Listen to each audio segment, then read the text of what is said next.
Today we are looking at another Duet dryer.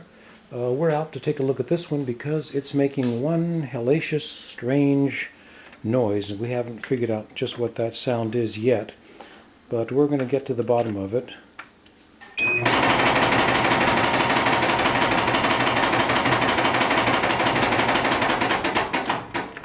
That definitely doesn't sound good, but I don't think it's anything that's too serious. I'm sure that we can handle that. And something else that we noticed, which is a real common problem that we seem to notice a lot. Most people don't really think much about it, but the lint that accumulates inside of the dryer becomes really significant after a while. You can see a lot of this lint is blackened. This stuff's caught fire. She's had a fire inside her dryer, and fortunately these dryers usually don't have enough oxygen inside of them to sustain a fire, but it's always a possibility. This has been a fire hazard for some time, and she's not going to be particularly happy to see this, but we've got to point it out to her just the same. So we'll delve into this a little bit further. It looks as though the noise is coming from the rear roller, probably one or two of the rear rollers. They're totally worn out.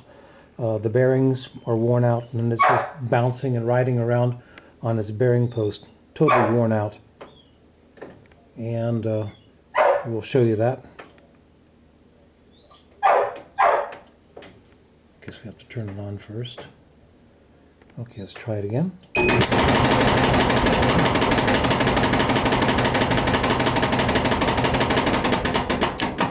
So you're probably not able to see it in the video, but that rear roller is actually bouncing around on its bearing post.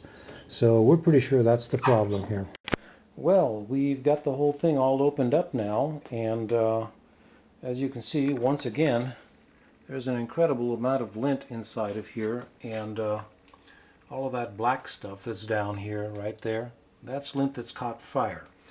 So this is just, one of those situations where you have to clean these things out periodically, or you run the risk of having a dryer catch on fire. And dryer fires are not as uncommon as you might think. Anyway, the real reason that we're opening this whole thing up, mostly because she was complaining about a terrible noise it was making when it was running. And that noise was one of the rear bearings, one of the rollers rather. This roller is just completely worn out. We're not sure if the shaft is gone as well. We suspect it might be, and we're probably going to be changing out the shaft. So that's the reason why the thing's making noise. All the other rollers appear to be in good condition. Relatively, a little bit of play here and there, but we're probably going to leave them the way that they are. The belt idler, which is down here, this is what the motor drives the belt, and this idler holds up the tension, keeps the tension on the belt. This idler is kind of stiff, and I don't know if you can see it or not, but there's a groove here. So the belt has been wearing this idler down. We're going to be changing that as well. And now we're ready to put this thing all back together again. We've changed out the roller wheels. Fortunately, the roller stem was okay, so we didn't have to change that out. Saved a customer quite a bit of money. They're about $25 per stem. A lot of money just for a little piece of polished metal. Changed out the belt idler. Got a new idler inside there. And we basically cleaned out the machine so that it's a lot more safe to operate. So now it's time to put this puppy back together. Okay, the drum is back in place. Drum and belt is back in place. We changed out the belt. The belt was getting a little bit dry. Good time to change it is now. This is the blower wheel.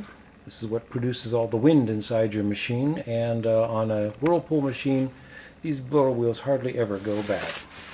And a little bit more real estate that's going on inside of here. If you look right here, you'll see two little items. I don't know if you can see them very well. Let's put some light on them. That should help you out a little bit. Okay, so the long narrow thing is a thermal fuse. That'll blow if the airflow should become decreased and it starts to make the dryer heat up. And the black thing the thing that's right there, this thing here, that is the thermistor. Thermistor is an electrical resistance device, converts an electrical signal into a temperature, or actually the other way around, turns temperature into an electrical signal that the computer board reads and translates that into temperature. And this is all the burner stuff, burner components. Let's see, there we go, now I can see what I'm doing. Burner coils, very, very common parts. That's these parts right here. Those are the coils, and those things go intermittent every now and then. That's a real common item that we change out. Going back a little bit further inside, I don't think you can see too much of it, but we're kind of looking at the back end of the igniter. That's the igniter right there. And then one of the other components is called the flame switch. That sort of shiny thing that's in the back there, that's called a flame switch. Its purpose is to open up the secondary coil whenever the heat from the igniter gets warm enough. It's kind of like a safety device. It keeps the burner from lighting if there's no flame. Okay, front of the dryer goes back on.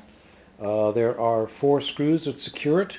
6 screws actually. 1, 2 on the bottom, and then 2 more screws that are going to go right back here. Okay, so that's 6 screws holding that in place. And then whenever you get all that done, don't forget you have a lot of wires that have to be reconnected, especially the wires leading to the moisture sensor and the thermistors. So we've got a couple of wires here that has to be reconnected, and we continue on. Okay, the control housing is next. That's the next item to go back on. What we have here is, if you look at these, this little tang right here, this little tang here, that's going to slide behind this piece of metal right there. Okay, and also you'll also take a look at these little ramps that are on the back side of the control housing here, these things here. Okay, these things will snap into these 4 slots along the bottom.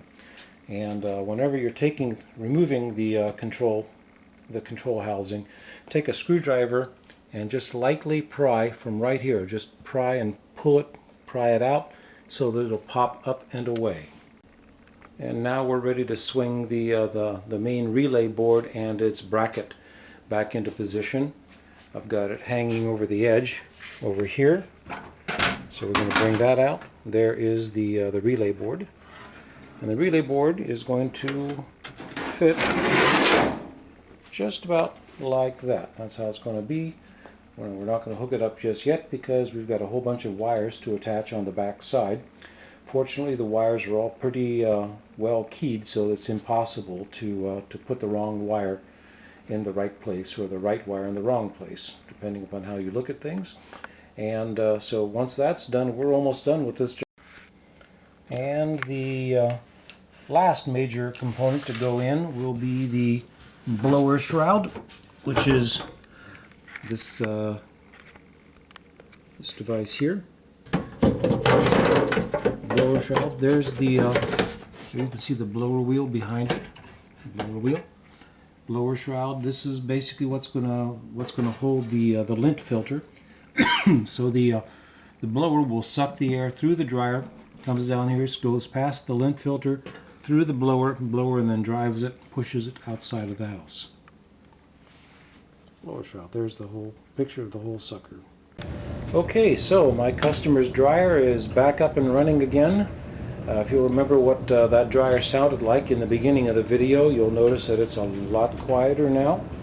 The culprits were these 2 rear roller wheels, not the front ones, but the rear ones. A worn out idler wheel. You can see how the belt is worn it down, so that the diameter is definitely been necked down. And the belt was getting kind of dry, so we changed that out because We don't want to have to come back here in 6 months and change a belt after all this repair had been done. So, Duet dryer, gas dryer, happy once again.